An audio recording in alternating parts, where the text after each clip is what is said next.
Time for the 49ers Rush Podcast.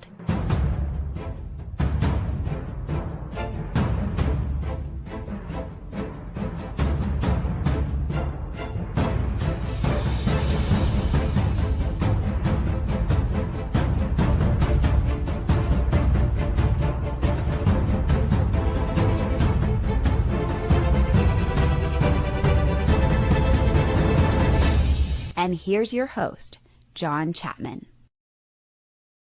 What is going on, faithful? Did y'all miss me? I missed you guys. Just got back from Vegas with some really good friends. Just watched basketball nonstop. So I kept postponing this show. I wanted to let the Florida UConn game finish before I went live. So sorry about that if that affected anybody. But man, I wrote this episode before I left. And this is one shout out to my man, Jared S. He gave me the idea. And basically, very simple question. What picks would you love at 11? What picks would you hate at 11? We got 26 players that fit into different categories. Now, as with most things, I struggle with making it as simple as love-hate. So that was not enough categories because there were just players that just did not fit into those two. I feel like a little Donnie Darko on the love-hate or fear spectrum. Anybody? No? Okay. So I went with 5 categories, okay?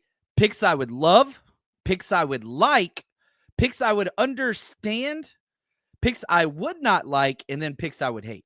And I have at least 4 in each category, some up to 6. So this is a spectrum of players. And I understand this is going to be a little bit more subjective based on my rankings of these players, positions of need, premium position players, all those different things. So we're going to start at the bottom, players I would hate, work up to players I would not like, but I wouldn't hate. I understand it. They're good players. Players I would understand, players I would like, and then players I would love. And if you want to throw in, if you're watching this live and you want to put something in the chat, player I love, player I'd hate, so on and so forth, throw that in there. We could try to add that into the show as well. And shout out to my man Invader. This is at 11, okay? Ideally, a trade back is ideal with this draft. And that's the thing. Like, I have 26 players that fall into these categories that I think are legitimate possibilities at 11. And I'm sure some of the names I say, you're going to discount and say, I don't think that's a possibility. And that's fair. That's fair. But that is a testament to the 2025 NFL draft class. I think that there are maybe 4 elite players in this draft. There's not much of a difference if you're picking at 5 as if you're picking at 28. It's just the way it goes. So what hopefully the 49ers can accomplish is filtering out players that don't fit, players that don't love football, players that have off the field stuff, players that have work ethic issues. I don't know the answers to those questions. So we'll see. And Invader says, I wonder if they traded down, if they would be more likely to trade up from 43 back into the first and get another 5th-year option. They did that with Kinlaw, right? You dropped down, got Kinlaw, traded up, got Ayuk. You got 2 guys on the 5th-year option. They didn't use either one. Imagine if the 49ers would have used either one. Should you have kept Kinlaw? No, but with how he played and how he got paid, still no. I don't think that it would have been worth it. But I wish you would have let Brandon Ayuk play on that 5th-year option. Imagine where the 49ers would be right now. You would be scot-free. You would have been able to wash your hands of that situation. And so, but the 49ers don't use 5th-year options ever. Even Nick Bosa, a huge holdout, whatever else, you signed him to all that money, didn't use that. Like, the 49ers have never actually had a player play on the actual 5th-year option. Never have. So we'll see as we move forward. Hopefully it's not going to take place in a while because you haven't had first-round picks in a while. I think Ricky Pearsall, that's the first guy, and you won't even find that out for another 3 years. So I know the 5th-year option is important for some teams. Niners have never used it. Never used it. I think that is a mistake. You should have used it on Ayuk 100%. 100%. So I love this. It's always fun whenever you get a player that people would hate and people would love. Tony Meredith says, Michael Williams, love, love, love, love, love. He's not in my love category. We'll have to find out where he is. Look at Josh. What's up, brother? He says, Nick Scorton will be the best pick in this draft. He's not in my love category either. In fact, I have Scorton and Mikael Williams in the same category. I'm not going to tell you which one it is. Right here, Mosquito Killer. Man, it feels like forever since the Chapman show. I took 2 days off. It was crazy. I was on the plane ride, and I'm like, ooh, what am I going to talk about? What am I going to talk about? So, yeah, I will not be leaving you guys at any time in the near future.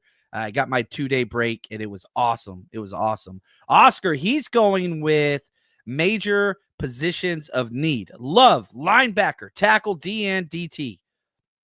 You know what? Let me look at it. Yep. Ooh, I don't have, and this is going to probably upset some people, I don't have a defensive end in my love category. Ooh, I did not recognize that. I did not. I have all the other positions. Would hate a wide receiver, tight end, guard, corner, center, safety. Yeah, I'm kind of with you there. I'd hate Stewart at 11. I would as well. So let's get started right there, Invader. Players I would hate if the Niners picked at 11. There are 5. My number 1 player I would hate is Shamar Stewart. I would defensive end, Texas A&M. He's my number 51st player. He's an athletic specimen. He's amazing against the run game. Never had more than 2 sacks in a season. Never produced. Combine warrior. Better combine athlete than he is a football player. Now, he's not a bad football player. I have a second-round grade on him. 51st player on my board, but it's just like you are drafting 100% on potential, and there are players with better potential at the same position that are way more productive. Like, people hate Mikael Williams. I know a lot of people don't want that, but I'm telling you right now, like, Mikael Williams, he's not as athletic, but he's bigger. He weighs more than Shamar Stewart and way more production in the same conference for 3 years. You look at Mikael Williams' worst year of production, it is 2 to 3 times better than anything Shamar Stewart has.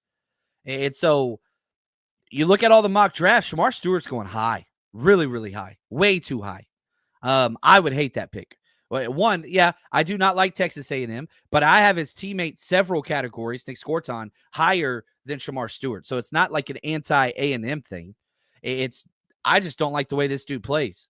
I don't like it. You watch him against Armand Mimbu, good Lord. Mimbu turned that dude into a folding chair. Like, literally bent him in half again in pass pro. It's just not there. And when 2 sacks is your career high through 3 years, it's an issue. It's an issue. And right here, West Coast offense. I don't want Donovan Ezraku at 11. He's not even in my consideration. He didn't even make the 26. I like Donovan Ezraku, but I didn't even put him in this chart. I think he's a second-round option because of his physical limitations. That I didn't put him in there. What's up, Jax? Appreciate all the hashtag CCs. Appreciate all the hashtag CCs. You guys are awesome. So other players I would hate. Both safeties. I am out on both top safeties, Malachi Starks and Nick Emanwari, for different reasons. Starks, I think, is a nickel at best. I think he's a nickel. I really, really do. I think that is his position. And we have, I would argue, a top 2 nickel in the NFL already in Diamador Lenore. I don't want to play Starks in the box. Why? Because we have a box safety. I don't want to play Starks at free safety because I don't think that's what he excels at. You look at his tape. I didn't think at any point whenever I watched Starks did I think this is a beast free safety. Now, he ran a 4.50. He's got the speed. I understand that. But I'm just telling you, it's not really where I want him to play. It's not. I just don't think that's where he excels. You put him in the slot, you put him in the box, that's where he is. That's why I'm kind of out on it. I didn't think his 2024 tape was near as good as his past. And then Nick Emanwari, yeah, physical freak. No doubt about it. And is he worthy of that high of a pick? 4.38 speed. I got it. He's a freak. You're talking 6'3", 220. I get it. I think he's a box player. I don't want to draft a guy and put him in a situation where he's not going to excel. Does he have the speed and the size to play free safety, yes. But you are taking away his aggressiveness. You are taking away his tackling. Like, I just don't want that from a Nick Emanwari perspective, and I don't think a positional value perspective either. I don't have, like, okay, so I have Malachi Starks 23 on my board and Nick Emanwari 24. Both studs. Both absolute studs. Both worthy of that pick. Man. And right here, I saw this big time on tape, Ben. Emanwari plays with very inconsistent effort. Yes. And there are several plays where they're Jair Brown bad coming to fill the alley where he just takes himself full speed and just like couldn't get the guy in flag football because he just bullet missile and the angle trajectory tracking is so off. Now you put together a highlight tape, Nick Emanwari, man, that's a top 10 pick. You watch the game film, nah, it's just not there for me. I'm just going to be honest. He's stud, just not at 11. Not at 11. I would hate that pick. Next up, Josh Simmons.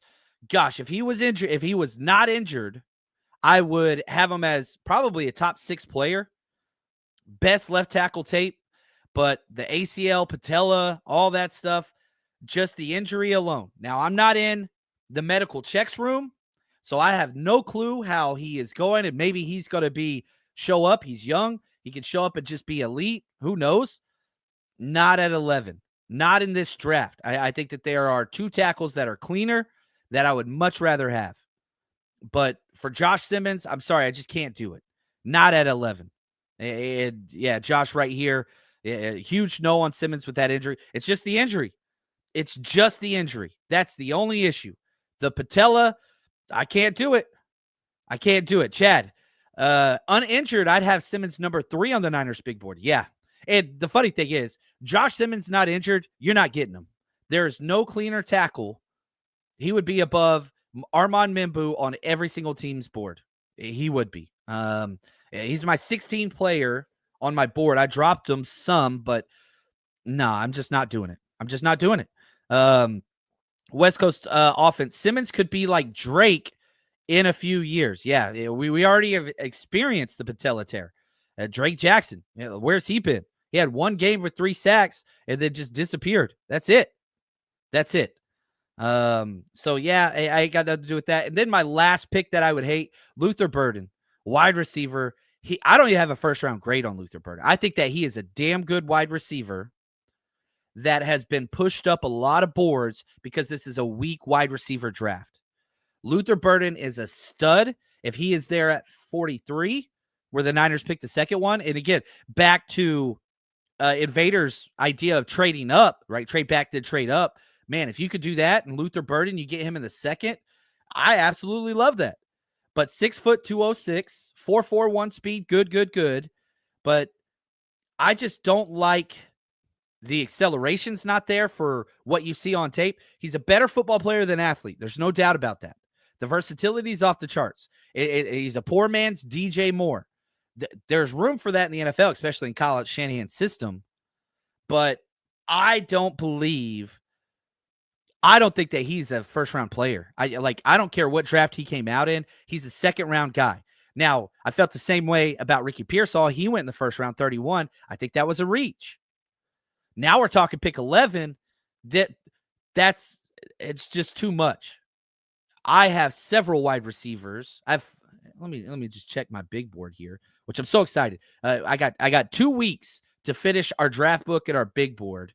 But I have 3 wide receivers ahead of Luther Burden, and I have them tied with Jaden Higgins. They're like kind of back-to-back for me. I might move Jaden Higgins above him. I think Jaden Higgins is top end is a little bit better. It's considerably better. But not that I don't like Luther Burden. I just think it's weird because he's seen as that Debo role, just get him the ball and whatever else. And yeah, his body control is great. His acceleration was terrible. Not terrible. It's bad. He ran a 1.54 10-yard split. That's a 6 out of 10 against these wide receivers in this class. It's a bad wide receiver class. His top end speed's off the charts, 22.8 miles per hour on the GPS tracker. That's elite, but it takes him a while to get there. So you mean to tell me you've got a kind of ball carrier X factor that doesn't have elite acceleration. And you look at his like tackle breaking, whatever, or his contested catches, and it's just like, man, not great. I think he's a good player. I think he tracks the ball as well. Like maybe the best in this class. That's his elite trait. It's just tracking the ball when it's in the air. But there's something about it where I'm just like, I don't see the elite factor. I cannot see a pathway for this guy to have 1,400 plus yards in the NFL. I just can't see, even if you plug him into the Debo role. I don't know. Restrepo over Burden. I haven't finished my 3 game tapes on Restrepo, so he's not on my big board yet. I got 2 down. I got 1 more to go. But I like Restrepo. I don't think I will have him ranked over Burden, but I would completely understand if you value space and route running. I get that. I totally understand that. Dante Thornton, fun player. Yeah, fun player. Yeah, not in this conversation. So to wrap up my first category, players I would hate: Shamar Stewart, Malachi Starks, Nick Imanwari, Josh Simmons, Luther Burden. All great players. And the reason why I would hate them is because the positions or the injuries or the lack of eliteness or the lack of fit. That's why those 5 are there. Okay. Now let's get into the picks or the players that I would not like. I don't hate these guys.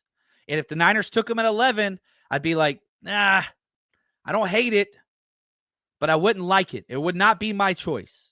And these guys, here's what's crazy, especially these first 2. They are ranked way higher than a lot of other players. So this is the best player available, like, section. Ashton Jitty. I do not want that pick. I would not like that. I wouldn't hate it because he's so damn elite. He's the number 4 player on my board. But you're paying Christian McCaffrey the most in the NFL the next 2 years. The most. I think Saquon Barkley just outpaced him. But, like, you better make that work. You better make that work. So Ashton Jittery 4, I would not like that pick. I think that is just a huge, gross misuse of funds at a running back position where if Christian McCaffrey is healthy, can't take him off the field. Kyle Shanahan won't, even if he's not healthy. We saw that last year, right? I just would not like that pick. Real quick, super chat from Silent. Thank you for your generosity, my friend. Has the lack of offensive development from the offensive line and defensive line, lack of development from O-line, D-line since 2017 been a scouting issue, a Shanahan issue, or a position coach problem? Whose fault and how to fix it? Chris Kusarek has not helped anybody at all, period. I like Chris Kusarek. I think he's a very good coach, but nobody has been better with us than after Arden Key left. That was it. Charles Omenihu, Arden Key, that was it. You got to coach some guys up. They got to get better. Jordan, and how much of that last year, defensive line-wise, a little bit of an anomaly because Nick Sorensen ruined everybody's career for a year. Worst defensive coordinator in 49ers history. But, yeah, Kusarek hasn't developed anyone. Nobody. Literally no one. We have 1 NFL defensive lineman currently on our roster. 1. It's Nick Bosa. Now, you want to talk Sam O? Okay. Eter Gross-Matos. He's a rotational piece that was really, really bad last year. Very inconsistent. He had some moments, but, man, again, literally cost us the season in that Seahawks game.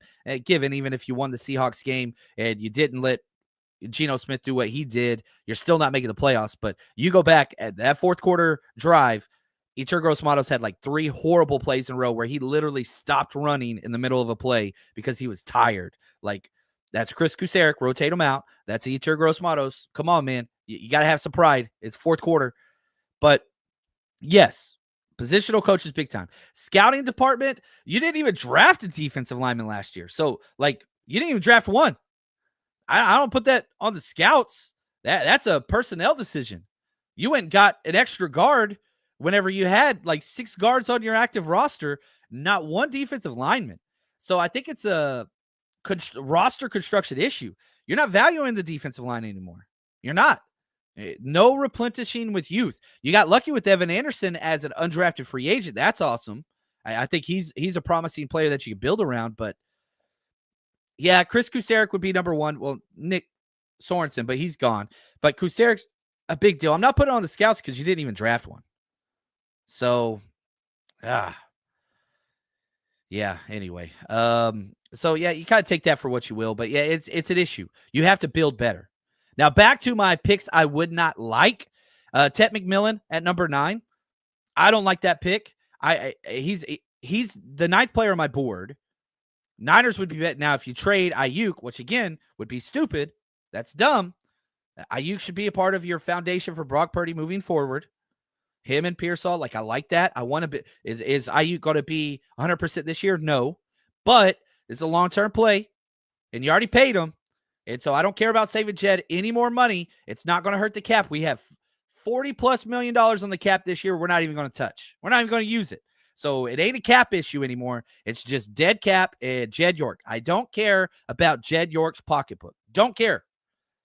Don't care. So I would not like it if we traded Ayuk and drafted Ted McMillan.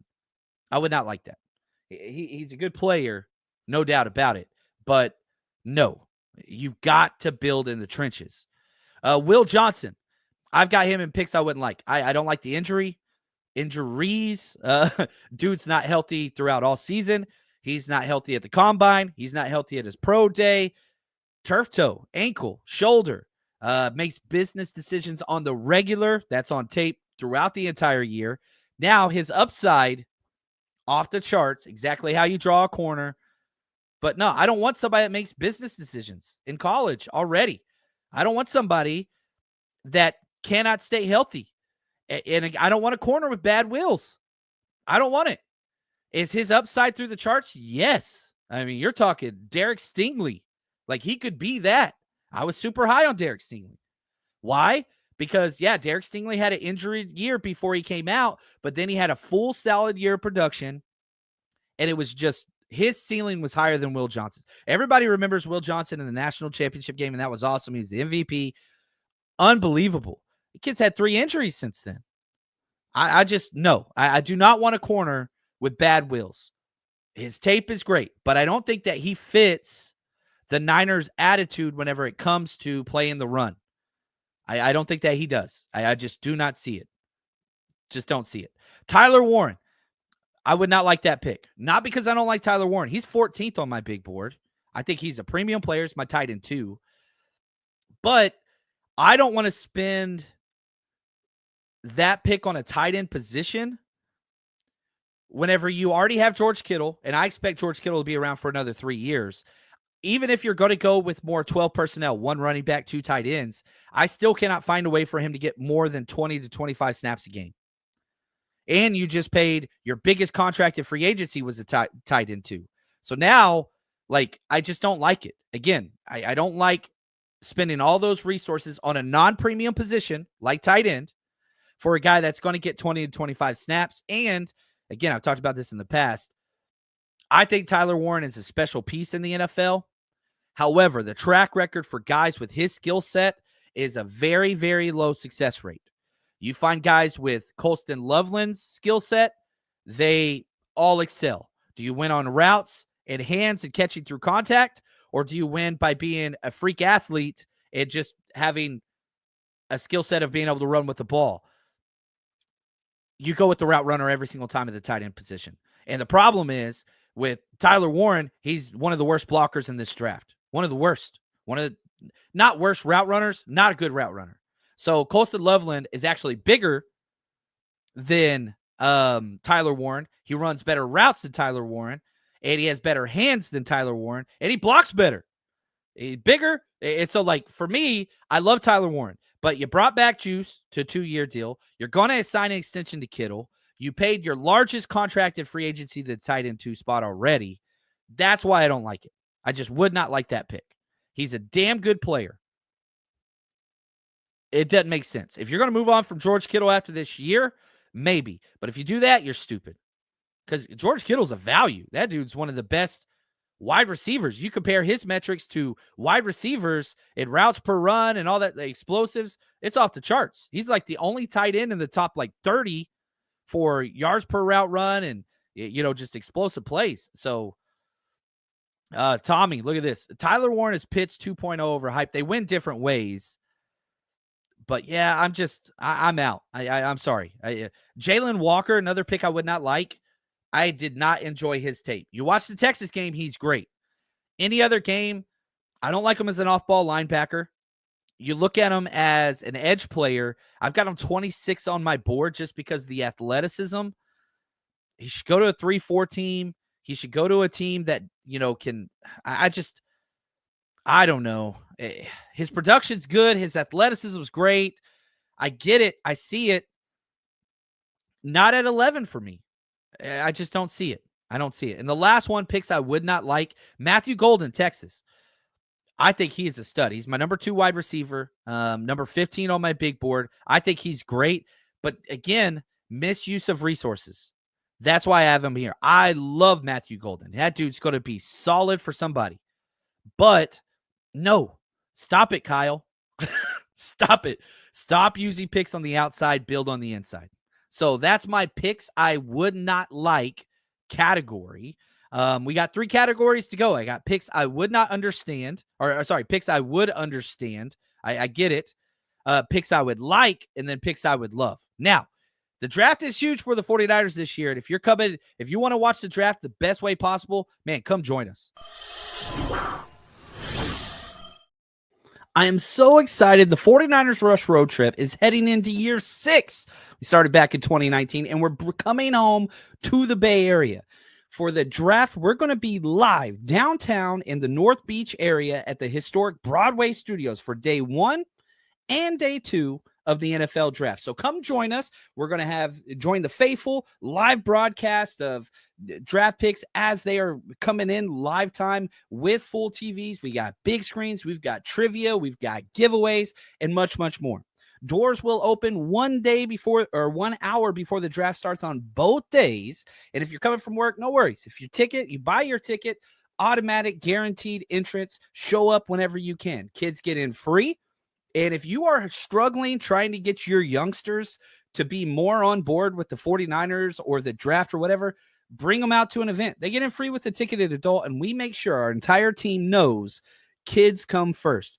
Every single youngster leaves with something tangible that they can tie to this experience. Come give it a shot. Tickets are currently only $20 for each day. That's it.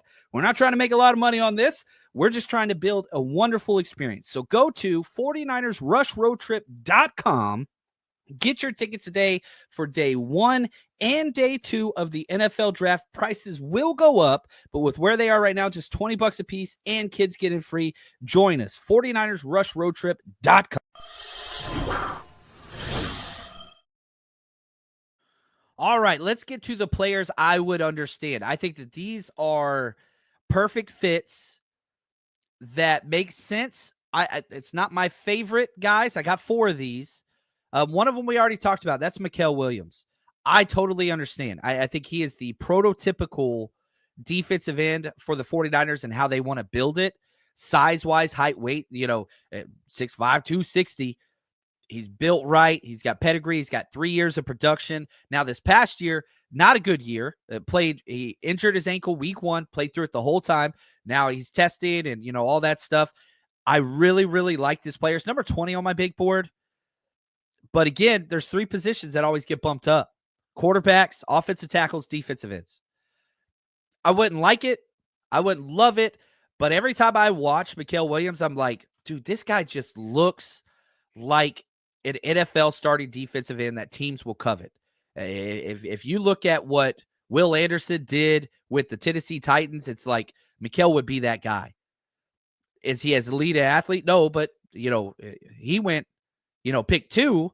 We're talking pick 11. And so right here, Uncle Salty, Georgia D-line only seemed to do well in Philly. Well, they got all of them. And again, this is a pick I would understand category. I get the logic. Not my favorite. I don't like it a lot, but it makes sense. Nick Scorton, he fits in that, Josh. He's the number 32 player on my big board. I have a second round grade, but when you watch Nick Scorton, you watch anybody next to Shamar Stewart, you're going to like the other guy better. But Nick Scorton's tape and pass rush arsenal, it's pretty damn solid, man. This dude can kind of do it all. And he can bulk up. He could go down. He could do, kind of all that stuff. Because if you want him small, you could do that. 6'3", 257. But he's played at like 6'3", 270. So 6'3", 257, a little bit light. But whenever you watch kind of the power and versatility he plays with, so good versus the run. Like he's a box checker. He's the Armand Mimbu of defensive ends, where it's just like, man, he's just a good damn player. Now, is the production elite? No. But really, really good player. Just really, really, really good player. So, yeah, I would get it. I would understand. I don't like it. Again, second round player. He's number 32 on my big board. I would much rather prefer to get him later, but he ain't going to be there when you pick 43. Will not be there. And yeah, I would take him. Joy. I would take Nick Scorton over a receiver. He says I would rather them take a receiver over Shamar Stewart. Yeah, I would be cool with that too. And then this is probably the anomaly, and I know I'm higher on this player than almost everybody else. That's Colston Loveland. I don't want them to pick him. I would not love it. I would not like it, but I would understand it. You went and got a tight end too that is a blocker. You need a tight end move piece that can run routes. Colston Loveland fits that. I don't think Tyler Warren does. Now, you put Tyler Warren in the Debo role. Okay, cool. But Colston Loveland translates to this team better. I'd understand it because he's a pure route runner that gets, better separation than Tyler Warren does. He's a quarterback's best friend. He makes difficult catches on the regular. I would understand it. I have Colston Loveland 12, and I think he fits what the Niners want more than Tyler Warren does currently. And I know most people disagree with me on this, and that's okay. Disagreements are a good thing. The last player I have in my picks I would understand category, that's Donovan Jackson. Offensive tackle, offensive guard, wherever you want to put him, I don't care. I have him the 17th player on my big board. He's just so damn clean. And if it wasn't for the Josh Simmons injury, you got to see this guy play left tackle all throughout the playoffs and dominate everyone. Everyone. He is just so free. He is the definition kind of like Joe Thuney type player for New England Patriots that they get. That's just, he's just a great offensive lineman. We'll play him guard. We'll play him center. We'll play him tackle. We'll play him everywhere. Donovan Jackson's that guy. Do I want the 49ers to pick him? No, but I could see it. Like he is a Dominic Pooney type guy that just you plug and play and you just get consistent, amazing production wherever you put him. But he's already, like, again, you look at where he has played. Let me pull up his write-up. He's played everywhere. 31 left guard starts. Like, he was just perennial left guard guy for Ohio State. Then Josh Simmons go down. Oh, we're going to put you at 7 starts in the college football playoff at left tackle. He just dominates everything. He's just so freaking good. He's awesome, man. Whoever gets Donovan Jackson, it's not going to be sexy. You are getting a 10-year starter. He is so freaking clean. So freaking clean. Ah, man. So that's my smallest category. Picks I understand. Like if I was to dive into the 49ers brain, like Donovan Jackson, he just starts at left guard this year. And when Trent leaves, if you want to bump him out, you could. Or you could just say, hey, we just got the best guard tandem in the NFL with Dominic Pooney and Donovan Jackson. But at pick 11, it's a little too rich, but he could play tackle. Like he could. He's proven he can do it against elite. So, man. So good. All right, here we go. My final 2 categories, which I love. Picks I like. Then the last one will be picks I would love. Okay? This is my largest category. Picks I like. I would like Will Campbell. He's 13 on my big board. Again, he's a higher upside Donovan Jackson. He's played exclusively left tackle. The crazy short arms, that's a killer. Again, the pathway for Will Campbell, I did the mock draft with BD Peacock. We took Will Campbell. He starts left guard right off the bat. And again, very similar to Donovan Jackson, way higher ceiling, way more athleticism. Dude, you just start left guard year 1. Let's see how it goes. We can keep you there, or we can bump you out when Trent's done. And I think that he could play left tackle, but man, under 63-inch arms, he is an anomaly. Nobody in the history of the NFL has been drafted as a left tackle with that short of arms. He would be the first. But you've got work ethic, A+, character, A+, athleticism, A+, experience, A+. It's just short arms. And he did struggle with short arms. There's no doubt about that. Like, when people are like, oh, show me the tape where he struggled, like, oh, dude, you just watch, like, it's there. Who was the guy that he struggled with? Let me see here. Yeah, Texas A&M, he struggled. Like, whenever he got those, like Nick Scorton, he struggled with them. USC struggled. Alabama struggled. Like, those were his worst 3 games that I watched. But God, he's so freaking good. Just really, really quality player. 6'6", 319, tiny hands, tiny arms, but so athletic. Would fit in Shanahan's scheme. So left guard, golly, man. I would like this pick a lot. Mike Green, one of the best speed edge rushers in this draft. He's picked 25 on my board, but has been kicked out at not 1, but 2. Dismissed is probably the right way to say it. Not 1, but 2 universities for allegations that took place off the field in a sexual nature. I don't know how you mess with that, but the 49ers met with him. They have completely steered clear of these players in the past. Since Reuben Foster, they haven't touched them. But, yeah, I get it, because he's a damn good player. He fits the Niners' need. He's tough as hell. He's mean as hell. Production's elite. He fits what the 49ers want in a football player on the field. The tape matches. It's the off-the-field stuff. I get it. He's a damn good player. Niners met with him. They used one of their 30 visits on him, so there is some interest here.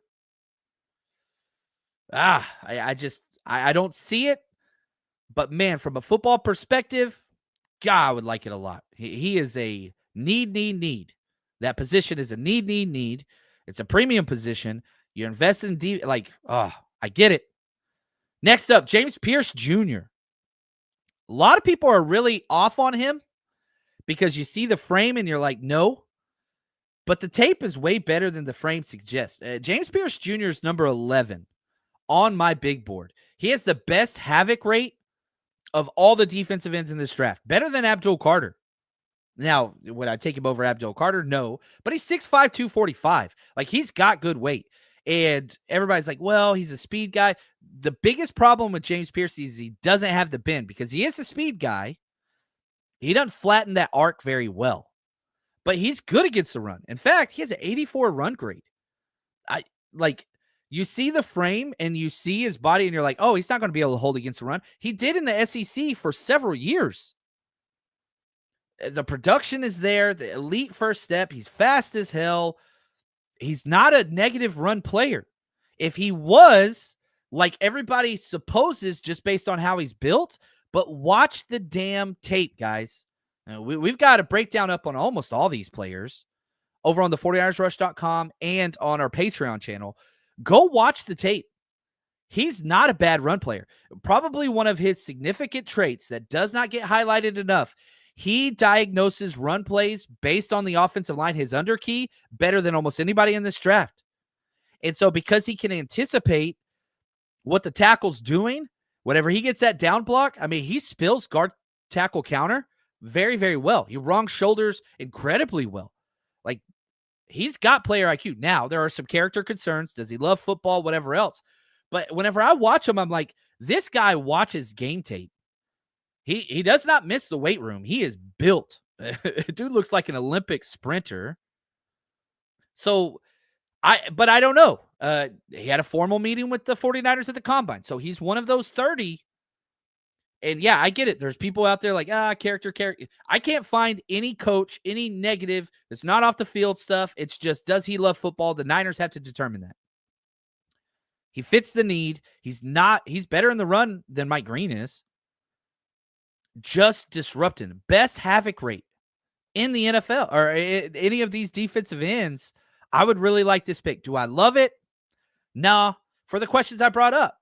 Is he the type of guy that goes around 11? Yes. In this draft? Yes. Yeah. So that's where I have him in my like. Next up, by far one of my favorite players in this draft, gold helmet guy. I have no doubt. Jahdae Barron. You're seeing Daniel Jeremiah just mocked him to the 49ers. He's the number 7 player on my board. He has the second best quarterback rating allowed when targeted out of every DB in this draft. He has the second best run grade of any DB in this draft. He is just a complete player. Versatility, level 10. Safety, slot, outside corner, check, check, check. Best corner, best defensive back. He won the Jim Thorpe Award. Fast as hell, tough as hell, mean as hell. Plays the closest college scheme that the Niners run defensively for their corners in all of college. You got the system fit. Now he has shorter arms. And so, like, you get your teams that are threshold teams, they're going to like Will Johnson because he's got those long arms, whatever else. Well, you look at Jahdae Barron, he's 5'11", 194, 29 and 5/8 inch arms. That's the knock. He does not have the elite length, but he ran a 4.39. Show me on tape where he gets beat by elite, because he has shorter arms. This ain't like Will Campbell. You can't find it. It does not exist. Now, some people are going to be like, well, he's a nickel guy only. I disagree. Dude won the Jim Thorpe outside. Nobody could throw against him. Watch him against Jeremiah Smith, who is going to be a top 3 pick in the NFL in 2 years. He's the only guy that had success against him consistently. Oh, man, I really love Jahdae Barron. The problem is, and why he's in my like category, I think the 49ers have much bigger needs at more premium positions. Defensive tackle, defensive end, I hold above corner. Now, you could consider cornerback to be a premium position. I don't have a problem with that. But we already have 2 young corners locked up for 3 more years. I would rather get a day 2 or day 3 corner to fight for that spot. Trey Brown, dude, I like Trey Brown, but he should be a corner 4 or 5, not your corner 3, which he is right now. Dude's making almost league minimum. They finally leaked out the deal and made it super hush. Tells you what they think about him. Like, he basically, it's like a $1 million deal. You got to draft a corner. I would prefer to draft a corner in the second or one of those. Oh, look at this. Yeah, a little quick announcement. Me and Simple Jack, Rob Louder, we're going to be doing a show together Wednesday. And so stay tuned for that. That's going to be fun. Striking Gold and 49ers Rush together. Ooh, man, that gets me a little excited. That's right. So Wednesday. So go check out Striking Gold if you haven't yet. If you're looking for a great 49ers podcast, there ain't nobody better than Rob Louder. He's coach, great guy, great dad, just great dude. Go check it out. We're going to do a show together Wednesday. So stay tuned for that. So anyway, I like Jahdae Barron. It's just, I think you got to go inside. Okay, 2 more picks that I like. Walter Nolan. I love me some Walter Nolan, and I know other people that are just right here. Josh says Nolan at 11 hurts my soul. Why does that hurt your soul? I think Walter Nolan's a great player. I am way lower on him than others. I say that. He's my number 21st player on my big board. I get the pedigree, number 1 player coming out of high school. The production's good. The tape is good. I like him. I like him. I like him. There's just always something where I'm just like, what is wrong here? What is wrong here? I don't know. Something is missing. Something is just not there. And I don't know why. I really don't. Because I think he's really, really good. I really, really like him. But I can't put my finger on it. I'm just being very, very honest here. Something just seems a little not good. The tape is great, but why am I not in love with him like everybody else? 49ers met with him in the combine. 6'4", 296. Versatility, strength, anchor. A+ disruptor. He plays everywhere. I just don't know. He can play D end. He can do it all. There's just something that just says, man, I don't know. That's on me. That's on me. I just can't fall in love with him. I wish I could. Everybody else does. You Peacock loves him. Larry loves him. Everybody loves him. I like him. He's just not my. I don't know. I really don't know. I'm a little dumbfounded. So like you get these players when you watch them and you're just like, oh hell yeah. You know what I mean? Like this is my guy. This is my guy. Walter Nolan's not that for me. Doesn't mean he's not amazing. It's just that's where he is. Now, sorry, I forgot. I do have one more player, and that's Kenneth Grant. He's a player I would like. He makes sense. You're basically Jalen Carter, right? 2-down run stuffer who can play the pass a little bit, but that's not his strength. He's a player I would like. He is a player. The 49ers have the worst defensive tackle room in the NFL currently. He's a plug-and-play starter. It's going to help you stop the run. It's going to make your linebackers better. It's going to force third and longs.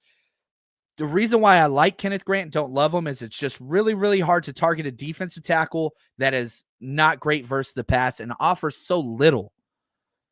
But if you're going to guarantee draft 2 or 3 defensive tackles, which you should this year, get your elite run stuffer. 11's a little too early for him, but damn good player. So he's a pick I would like. He's a pick I would like at 11. He's just too good. Like I cannot find a way Kenneth Grant is not a quality NFL player starter for a long time in the NFL. It's just, it's hard to spend 11 on a situational rotated player. Now the Eagles did it higher, right? With Jalen Carter, and that's panned out. He's not Jalen Carter, but he's that type of player where, hey man, you go out there, you play first, second down every single drive, and you get off the field. Like that's your job.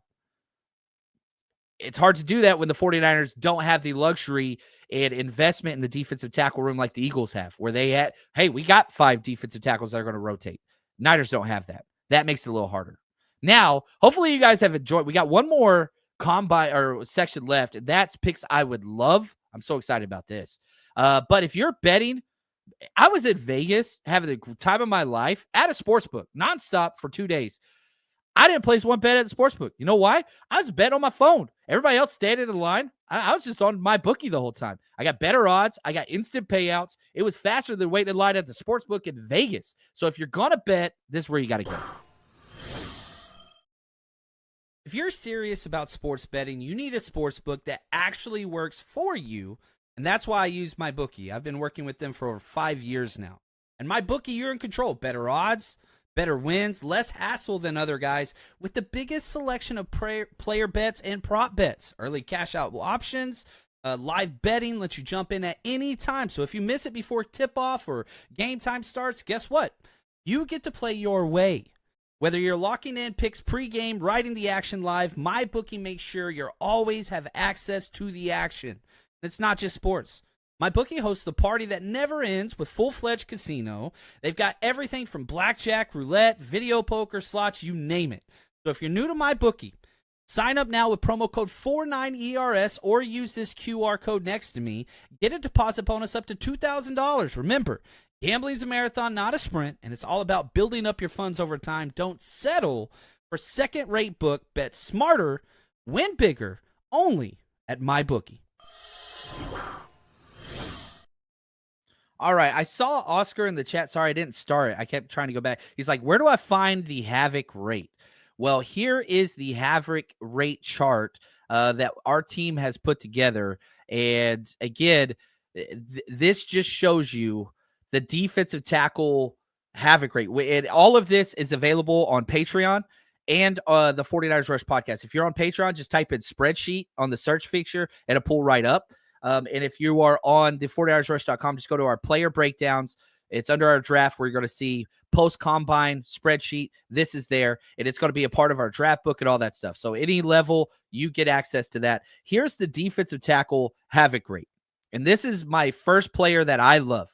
I'm higher on this player than almost everybody else, and that is Derek Harmon, Defensive tackle, Oregon. I would love this pick at 11. Would I like a trade back? Yes. But I don't think there's going to be a lot of opportunities to trade back in this draft. And if you look at Derek Harmon, he's the second highest defensive tackle havoc rate, 10% of plays. I mean, he is a great. Omar Norman Lott is at the top, and he's the number 1 on the havoc rate. And I love Omar Norman Lott. I think that he is an option whenever you look at picks, in the 3rd round. I don't think that he's a complete defensive end, but he disruptions off the chart. Derek Harmon's a complete defensive end.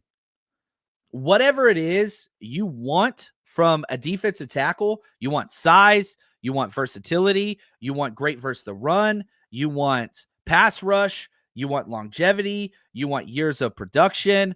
What do you want? He has it all. 21 years old, 6'4", 313. Huge, 34 and 7/8 arms. If you're a threshold team and you're wanting to draft somebody with long ass arms, he fits that. 4'9", 540, athleticism, check. Met with the 49ers. I mean, he's one of the most 3-down type defensive linemen in this draft. Elite. Production, elite. What do you want? Whatever you want, Derek Harmon has that. Now, 11 is a little rich. He's the 19th player on my board. He's my defensive tackle too. Yeah, trade back would be ideal. But I'm telling you right now, I have him ahead of Walter Nolan, who has questions about work ethic. You don't have that with Derek Harmon. I have him ahead of Kenneth Grant. Kenneth Grant, elite run stuffer. Doesn't have the pass rush. But guess what? You jump over to Derek Harmon, he's got an 86.2. 91.1 true pass rush grade with a 17%. This dude wins 1 out of 5 snaps. Like, oh my gosh. I absolutely love Derek Harmon. I don't know why more people aren't behind him. Here's my draft write-up that is always working. Size, 3-down ability, can win after losing. Disruptor with versatility, quick. The club move is his favorite. Anchors well versus double teams. Seems to have a very high football IQ. Recognizes blocks well. Led the NCAA in tackle for losses. Come on, man. Quick hands and awareness to know where blocks are coming from. Wish he played with more power. That is my one critique. Hands just flash all the time. Lives on the offensive side of the ball. Moves like a defensive end. Shows bend. He's got bend. He's got better bend than James Pierce. This dude, 313 pounds.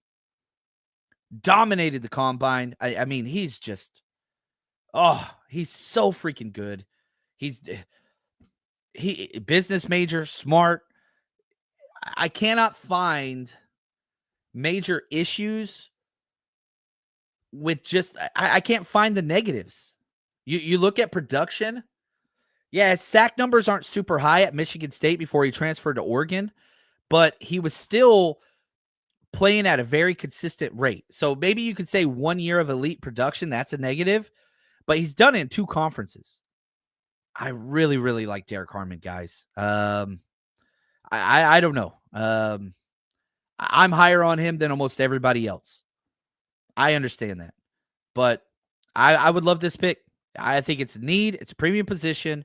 3-down versatility. Loves football. Javon Hargrave 2.0. Yeah, that's not a bad thing. If you got Javon Hargrave whenever he was coming out of the draft in the first round, he would have been worth it. You pay Javon Hargrave at 31. Not there.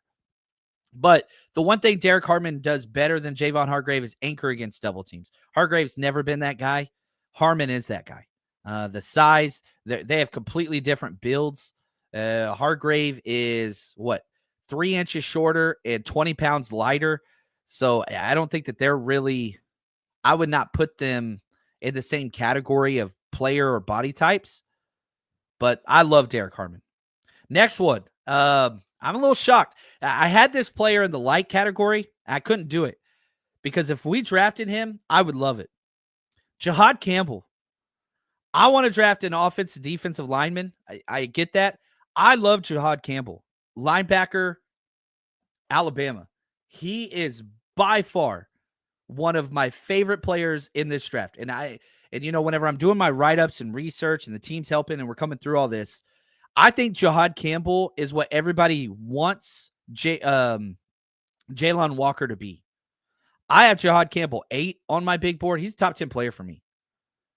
I have Jalen Walker 26.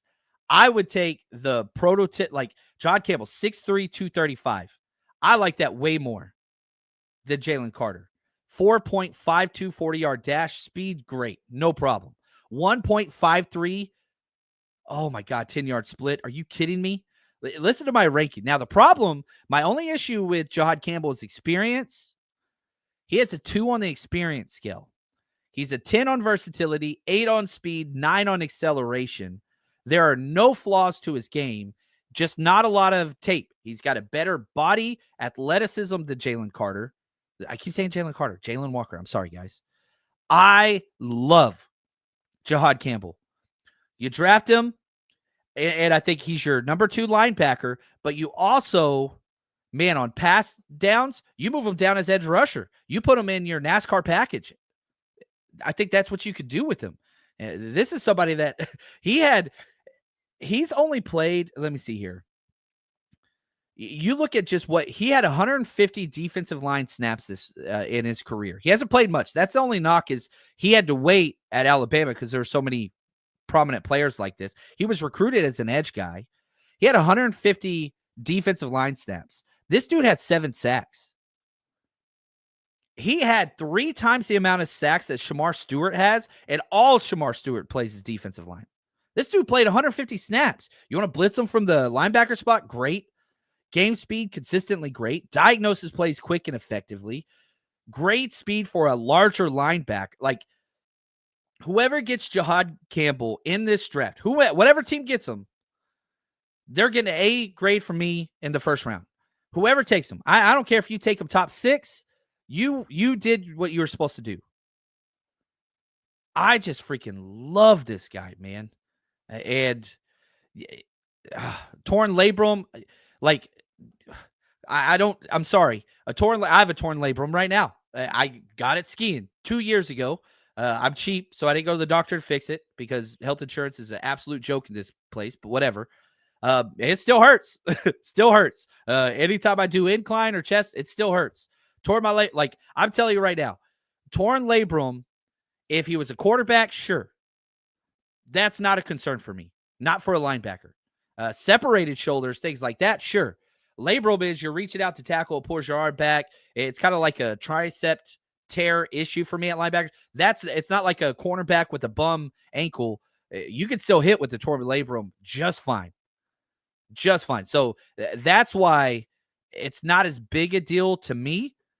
I would love this pick. I really, really would. Again, yeah, labrum, that's not what that is. Labrum is what, like, again, my issue is whenever I extend fully in an upright position, but you get that fixed. I'm 42. This dude's 21. Leadership, versatility, playmaking, dynamic, best coverage off ball. There's no negatives. The labrum, cool. If that's going to push you off of him, I'm just telling you right now, this kid is for real. He is for real. I love him. I love him. I would love that pick. And the labrum's not enough to push me off. If it was an ankle, if it was a knee, if it was a hip, if it was a separated shoulder or, broken clavicle or something along the, not for me. He's not a quarterback. Sorry. That's just my own whatever. Take that for what you will. Take that for what you will. Now, next up, and again, this one I'm higher on than everybody else, and that's Kelvin Banks at number 10. Because I would love Kelvin Banks at that left guard spot, and I do think that he has elite top-end left tackle potential. I know other people, like his athleticism, I thought he had a poor combine, but his tape is great. And he has played so well against elite guys for so long, 3 years of production. Again, the most similar scheme in college football is Texas. Sarkisian literally took Shanahan's scheme whenever he was the offensive coordinator at the Falcons before Shanahan came here. He took over, adapted, met with Shanahan, and has continued to meet with Shanahan. Shanahan meets with these players in Texas for 1 week out of the year in practice and helps them. I love Kelvin Banks. He's the number 10 player on my board. And again, if you want to look at metrics, we talked about havoc rate and why I love that. He has the lowest havoc rate of all the top offensive tackles, like allowed, people don't have big plays against them. There was one game, and that was the Georgia game. Mikael Williams and Jalen Walker, they had a lot of success against him, but he only gave up one sack. He gave up some quarterback hits, he gave up some tackle for losses, but one game. Just consistent level of production. In the high end, I truly do see a player. His athletic profile is freaking, he's a taller, bigger Laremy Tunsil. That's the athletic profile. Now, is his tape that good? No. No, he's not. Laremy Tunsil was, I think, the number 1 player, maybe number 2 player on my board that year. But, like, I have him number 10. And I do think that he will be gone, Tommy, before 11. I do. But this is a guy I would love at 11 because he plays left guard year 1, maybe year 2, then you slide. He's a left tackle. Like 33-plus arms. Athleticism's good. I thought the tape showed better athleticism. I was a little shocked by the combine performance, but it's not like red flag bad. Like what Will Campbell did was elite, but he doesn't have the arms. You get a little less athleticism, bigger body. I mean, again, gosh, you just look at when we're talking Kelvin Banks, the upside, that's what you're betting on. 6'5", 315, 10 3/8 inches. He has an inch and a half bigger hands than Will Campbell does. 33.5-inch arms. That's not elite, but you look at the wingspan. The wingspan, he has a full foot more width on his wingspan, a foot, than Will Campbell. Do you see the difference? Like, he's wide. He is huge. The athleticism's there. Niners had a formal meeting with him. They talked to him about playing right tackle. They asked him about playing right tackle. That means something. He can play left guard. He can play right tackle. He can play left tackle. So maybe he kicked Colton McKivitson. I don't know. But the 49ers asked him, can you play right tackle? Like, I'm just telling you. Oof. Right here, Kevin says, Banks and Harmon are there at 11. Who do you pick? I'm taking Kelvin Banks. Because, one, I have Banks higher on my board. I have Banks 10, Harmon 19. But I think that this is a deeper defensive tackle draft. So I am always under the impression, like the law of scarcity, right? If you want to get into economics, supply and demand, all that stuff. Take the elite position that doesn't have depth. And then in the third round, you can get Omar Norman Lott, right? So here's the question. Here's the trade-off for me. Would you rather have Derek Harmon and who's the Anthony Belton, the offensive tackle that's a third-round grade for me, or would you rather have Kelvin Banks and Omar Norman Lott? I'm taking Kelvin Banks and Omar Norman Lott every day. Every day. Every day there. So that's why I would say that. Yeah, and the fit is huge. Thank you, Ben. Ben's part of our rush team, and he crushes it on research. Baines has blocks 20 yards downfield on the right hash on tape. He's a left tackle. You talk about energy, effort, just freaking goes all out all the time. Flexibility. He's 330 pounds. He lightened up, but this is a big, big, big man. I do wish the athleticism was a little bit more, but you watch him against Mason Graham in the run game, he won every rep, because Mason Graham played everywhere. You watch him block down on Mason Graham, he won every rep, every single one. So I don't know. Certain games get stuck in people's heads, and he had a bad game against Georgia. There is no doubt about that. There's no doubt. But you watch him against Texas A&M, come on, man. Shut them both down. Shut Samar Stewart and Scorton down. Like, he's had great games. You watch him against Landon Jackson, shut him down. He can play against elite guys. He struggled against Georgia. I have to give you that. Next up, and probably my number 1 tackle, that's Armand Mimpu. I would love that. He's the 5th player on my board, just clean.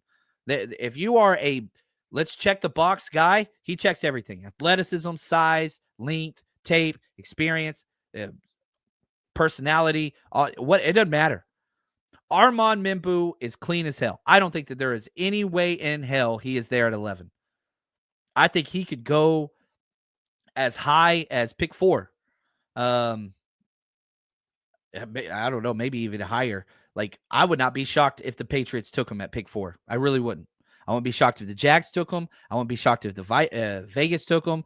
Every single team has Armand Membu on their board. So if they don't get their huge positional value, Armand Membu is going to be the pick. He could go to every single team in the NFL. He's on every single team's board. Every single one. As a tackle, guard, doesn't matter. He's just too damn clean. He's number 5 on my big board because so many guys I just bumped down because of injuries or not experience or whatever. No. This dude is the cleanest draft profile. Before the combine, I had Tyler Booker as the cleanest player in the draft, but then he had like some of the worst athleticism ever. One of the worst combine performances ever. He's still a damn good player, but you saw why he's only a guard only. Armand Membu can play all 5 spots. He is now probably the safest player in this draft. And, man, he's just so good. I would love that pick. I don't think Niners have a chance at him. And then the last player I would love is Mason Graham. He's number 3 on my big board. If he falls to 7, you trade up. I do not want to get rid of third-round picks at all. The third round is my favorite, but if you can get Mason Graham, biggest position of need, top 3 player in this draft, elite production over several years, wins a myriad of ways, clean. Yeah, the athleticism, the body type's not exactly what you want, but the tape fits. The tape is so good against everybody. And then my favorite thing that I would love is a trade back, but that's not a player. So those are my 5 categories. Whew. That was a lot. Yeah, I didn't put Abdul Carter. There's 0% chance. I would love that, obviously. Travis Hunter, I don't think I would love Travis Hunter. I think that he's an elite player. I want trenches. I would love Travis Hunter. I would love Travis Hunter. I think he's awesome. I would. I just don't think those are 2 guys that just have 0 chance of falling. If you could trade back, that would be the ideal one. Oh, man. This is a fun draft. I'm very excited. And again, I didn't even include Trey Amos, who I think is involved in the first round. He would be under picks I would not like, but that's this draft where you have so many guys. The Niners have so many damn holes because they sat out free agency. They just didn't address any starting position. You didn't get one starter in free agency. You might be the only team in the NFL that did not get one starter in free agency. You completely punted it so that, you want a roster reset, Jed York money, whatever else, however you want to frame it. And people get mad every time I say this. You didn't get one starter, not one. You got a tight end 2. You got a quarterback 2. And you got some special team safeties. That's it. You did nothing. So now the 49ers, you could go anywhere. You need defensive tackles, defensive ends, linebackers, corners. You need a safety. You need a wide receiver. You need a tackle. You need a guard. You need everything. And that's why this list is so dang long. Right here. Matt, taking Banks, the 3rd best lineman at 11 is crazy. Man, my axiom. What 3 positions get pushed up every single year? Offensive tackles, edge rushers, quarterbacks. That's what it is. And Banks is the 2nd best offensive lineman for me on my big board. And that's usually where the number 10 pick goes. Here, real quick, I want to look this up because that's an awesome question. How many linemen went early last year? Joe Alt went pick 5. J.C. Latham went pick 7. And Fashanu went pick 11 last year. That's exactly what happened last year in 2024. Let's look at 2023. Parrish Johnson went 6. Darnell Wright went 10. Peter Skoronski went 11. So the past 3 years, the number 3 offensive lineman went 11 at the 11th pick the past 2 years in a row. So, that is just what happens. Again, he's the number 2 guy for me. But what happens every single year, guys? Offensive tackles, defensive ends, and quarterbacks get pushed up. Period. I did not say that's good philosophy to go. That's all I'm saying. Now, Peter Skoronski, I think he's been great. They're moving him into guard. Fashanu, again, I think he's a good player. They moved him into guard as well. But those are those hybrid tackle guard players. That's who Kelvin Banks is. Whether it's right or wrong, that's what it was. And, yeah, Connerly, I think he's getting pushed up too. I would love Connerly in the second round, but his athleticism, I just can't see Connerly going that early. I think Connerly's a 20s, 30s draft player, but he's going to get pushed up in that first round. He's not a first round player for me, but damn, he is good. Where do I have him? Let me see here. I have Josh Connerly as my 33rd rated player, second round grade. But yeah, I could definitely see tackles get pushed up. It's not going to change. This was fun. Now, man, I've got a lot of shows coming this week. We're going to double dip on a few days. It is 2 weeks of draft craziness because I've got to finish my 49ers Rush draft guide in 2 weeks. So my goal is to finish it by the 3rd or 4th of April. Get that to the editors. We have that out by like April 10th, 11th. That's the goal. So I'm super excited. I am super excited about what's to come. I cannot say thank you guys enough. Man, 2 days away was too long. I ain't going to lie. I missed y'all. Hopefully y'all missed me as well. But if you haven't subscribed yet, please subscribe, download, whatever. It helps us out a lot, and we're going to be going nonstop. And go get your tickets to the draft party. Oh, Broadway Studio is going to be a blast. 49ersrushroadtrip.com. That's going to do it for us today. Episode number 1,375 in the books. Thank you to our executive producers, Corey Robbins, 49ers George 365, David Gill, and to all the faithful. You are the best. Until next time, stay strong, baby.